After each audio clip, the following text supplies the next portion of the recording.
நம்ம இப்போ குயிக்காக சிங்கப்பூர் நூடுல்ஸ் செய்யலாமா? இதுக்கு நான் 1 கப் ரைஸ் நூடுல்ஸை கொதிக்கிற வெந்நீரில் போடுறேன். நல்லா சாஃப்டாக ஆனதுக்கப்புறம் நல்லா வடிகட்டி எடுத்து வச்சுக்கோங்க.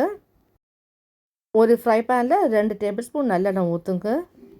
இதுலேருந்து 6 நறுக்கின பூண்டை போட்டு நல்லா வாசனை வர்றது வரைக்கும் வதக்கிக்கோங்க.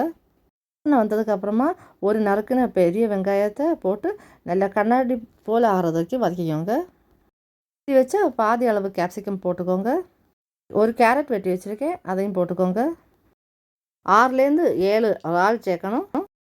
1/4 டீஸ்பூன் கரம் மசாலா தூள், 1/4 டீஸ்பூன் மிளகாய் தூள், 1/4 டீஸ்பூனுக்கும் அதிகமாக மஞ்சள் தூள், 1/4 டீஸ்பூன் ஜீரகத்தூள், 1/4 டீஸ்பூன் மிளகுத்தூள், 1/4 டீஸ்பூன் மல்லித்தூள். இதுக்கு தேவையான உப்பு சேர்த்து ஒரு 10லேருந்து 20 செகண்ட் வரைக்கும் வதக்கிக்கோங்க. அப்புறமா ஒரு மூடி போட்டு இறால் சாஃப்ட் ஆகிறது வரைக்கும் வேக விடுங்க. இதுக்கப்புறமா 1 டேபிள் ஸ்பூன் வினிகர் சேர்த்துக்கலாம். நேச்சுரல் வினிகர் யூஸ் பண்ணியிருக்கேன். 1 டேபிள் ஸ்பூன் சோயா சாஸ் சேர்த்துக்கோங்க. நல்லா கிளறி விடணும். அப்புறமா வேக வச்ச நூடுல்ஸை சேர்த்துக்கிறேன். மீண்டும் 1/4 டீஸ்பூன் கரம் மசாலா தூள், 1/4 டீஸ்பூன் மஞ்சள் தூள், காரம் தேவைப்பட்டால் இன்னும் 1/4 டீஸ்பூன் மிளகாய் தூள் சேர்த்துக்கோங்க.